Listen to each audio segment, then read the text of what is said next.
আমাদের মুক্তিযুদ্ধ ও স্বাধীনতা ইতিহাসের নাম হচ্ছে বঙ্গবন্ধু, আমাদের জাতির পিতা। জাতির পিতা কোনো দল বা গোষ্ঠীর নিজস্ব সম্পত্তি নয়। বারবার বলেছি, বঙ্গবন্ধু আমারও পিতা, আপনারও পিতা, সবারই পিতা, উনি সার্বজনীন। আমার দুঃখ একটা আছে, বঙ্গবন্ধু জাতির পিতা ঘোষণা করতে পারিনি। আমি চেয়েছিলাম, প্রস্তাব এনেছিলাম মন্ত্রিসভায়, এরা সবাই আছেন এখানে, আইনি ছিল, এমন ছিল, সবাই ছিল, প্রস্তাব এনেছিলাম বঙ্গবন্ধু ঋণ শোধ করতে চেষ্টা করি, জাতির পিতা ঘোষণা করি, কয়েকজনের বিরোধিতা করতে পারি না। সেই দুঃখ নিয়ে আমার মরতে হবে। আমার খুব খারাপ লেগেছে যখন আমি দেখেছি বিজয় সরণের সামনে শেখ মুজিবুর রহমানের যে মূর্তিটা ছিল, দেখি অসংখ্য মানুষ সেই মূর্তিকে দড়ি বেঁধে টেনে চিন্তা করে নেতা ছিলেন, তাই না? স্বাধীনতা যুদ্ধের সময় তো তার বিরাট ভূমিকা ছিল। জিয়া রহমানকে আমি বিএনপির এমপি হিসেবে বলছিলাম, স্যার আমি জাতির জনক হিসেবে বঙ্গবন্ধুকে সংসদে প্রস্তাব আনতে চাই।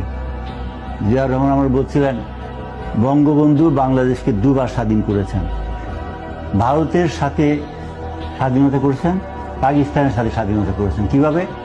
ভারতীয় সৈন্য কোনোদিন বাংলাদেশের মাটি ছেড়ে যেত না যদি বঙ্গবন্ধু এই অর্ডার না দিতেন। এবং জিয়া রহমান এটা বলছে, তুমি যদি তাকে সংসদে পাশ করাও আমি সই করে দেব।